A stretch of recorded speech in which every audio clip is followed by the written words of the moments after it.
James Harden storyline playoff time. Because I love what the Sixers did this year. It was quiet. Most of the conversation was Embiid winning the MVP. Harden played at a really nice level, leading the league in assists. He can get you 21, zero drama. There's no Ben Simmons. There's nothing going on here, which I like for this team. But in the playoffs, James Harden is going to have to be able to be a little bit more.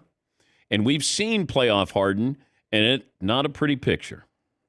I'm going to the game tonight, and I'm going with your buddies, Nick Wright. Oh. And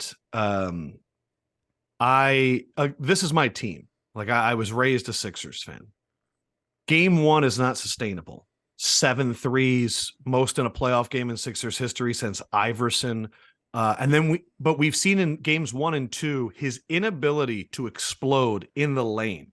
His inability to compete around the basket is a huge issue. Also, he's not going to the free throw line anymore, where him and Embiid were number 1 and number 2 in free throw attempts. And that's how they would change the game. They'd get everybody in foul trouble. They'd slow the game down. I think what gives me a little bit of hope for the Sixers is Tyrese Maxey made the jump from game 1 to game 2.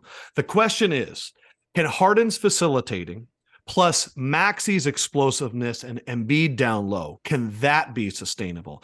My problem is right now, the Nets are completely selling out and Embiid on doubling Embiid. And Embiid is still catching the ball 20, 25 feet from the basket and trying to play this facilitator role.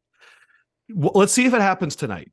Games 1 and 2, first half, he'd catch the ball out there. The offense would be stagnant. Second half, he'd go to the block and then he'd go from there. But from Harden's perspective, it's the reason why I don't think the Sixers can beat the Bucks or the Celtics, is because I think that the Celtics have a number of guys that can take Harden off the dribble that I don't think Harden can take off the dribble.